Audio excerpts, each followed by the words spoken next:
By the way आमच्या ह्या समुद्राची एक खासियत आहे. आवाज किती येत असेल मला माहित नाही, पण एक खासियत काय माहिती आहे काय, पूर्ण समुद्रावर कोणच नसतं. लांब लांबपर्यंत कोण नाही. इकडे पण बघा, लांब लांबपर्यंत कोणीच नाही. तर असं एक प्रायव्हेट समुद्र किंवा स्वतःचा समुद्र असल्यासारखी फील येते आणि बाप वाटतं एकदम. म्हणजे मी जेव्हा पण इथे येतो ना, खूपच बाप वाटतं. असं वाटतं की बाई आपल्या बापाने ठेवून दिलं आपल्यासाठी हे समुद्र, असं फील येतं भाई. फुल माझवाला फील येतं. आणि कोण नसतं ना, कारण भाई कोणच नसतं मुंबईला. आपण आम्ही जू चौपाटीला जातो, जिथे राहतो आम्ही, जूला जातो, बाई कचरा, दुनियावरचा कचरा.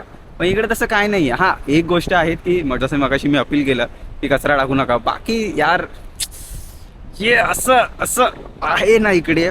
मग गावात नाचला शाहरुख खान मस्त आहे एकदम. काय बघा, म्हणजे गाडी शिकायची आहे, काय बकचोदी करायची आहे, काय काय काय काय काय काय जे काय करायचं ते करा. फुल एकदम मोकळं आहे, फक्त गाणं करू नका. प्रायव्हेट, एकदम प्रायव्हेट भाई, एकदम प्रायव्हेट. म्हणजे तुम्ही आहात, तुमच्यासोबत एक मुलगी आहे, तुम्ही दोघं असे चालत सुटला. मित्रा जाऊ दे, आपल्याकडे नाही आहे, पण आता पवायची मजा घेऊया.